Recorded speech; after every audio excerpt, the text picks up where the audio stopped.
British MPs have urged Scotland Yard to reinvestigate sex abuse allegations against Andrew Mountbatten Windsor involving his accuser, Giuffre, who took her own life this year. Joining us is Royal Editor at the Daily Mirror, Russell Myers. Russell, thanks for joining us. Are Scotland Yard likely to oblige and reopen the investigation?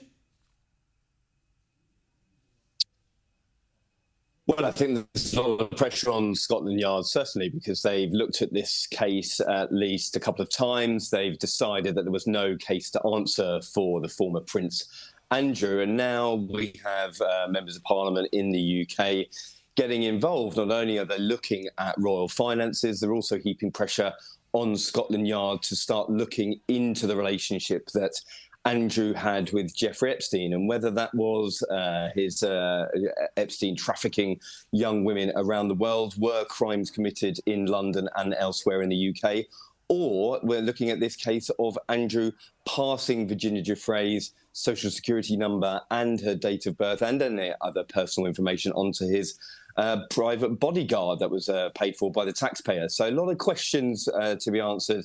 And I think that Scotland Yard will be looking at this very, very closely over the next few weeks. Well, yeah, a lot of questions to be answered. And now we find out that newly released emails reveal that Andrew told Jeffrey Epstein, quote, it would be good to catch up in person after the convicted sex offender was released from prison. Look, I've got to say, it just gets worse and worse, Russell, and it comes as Andrew faces pressure to come clean and speak to a congressional committee investigating Epstein as well. Well, it does, because, Andrew has absolutely been shielded from most of this pressure from the US Congress.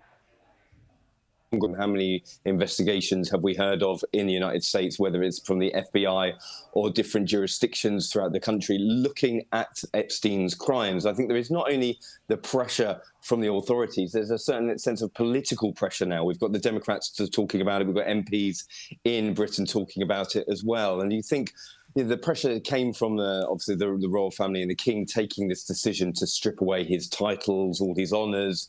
And that, of course, for Andrew certainly was the biggest fall from grace that he could have suffered. But I think if the pressure is happening from both sides of the Atlantic now for him to talk to the authorities, then perhaps he might find himself in a position where he has no choice but to speak to FBI investigators, because certainly that this case is not going away anytime soon. Well, you talk about falling from grace, so we should talk about Sarah Ferguson. She's going to have to find her own home after she and Andrew were told to leave the Royal Lodge. Where does she sit in all of this, and what's her future look like? Well, you look at what has actually happened here, and I think that the level of public revulsion over the last few days and weeks has reached fever pitch, because certainly that Andrew thought that he was completely shielded from that. He thought that the king would protect him. And of course, I think whilst the king and the queen have of course said that their sympathies lie with the victims and survivors of sexual abuse, that this was the king's brother, and he felt there was a duty of care towards him. He felt as though he needed to protect him. But then reports of Fergie certainly asking for somewhere else to live after she was stripped of her Duchess of York title. The public were not certainly happy with that. There was certainly calls for her to stand on her own 2 feet. Why on earth was she still living in a royal residence, even though she's been divorced from Andrew for 30-odd years? So, Fergie has a very successful career on the back of her publishing life. And she will have to stand on her own 2 feet now. There is absolutely no reason why she should be afforded anything for the royal family. And I think that you look at her career and it's certainly be in tatters now because of her own relationship with Jeffrey Epstein. Yeah, look, it just stretches far and wide. It's an absolute mess, Russell.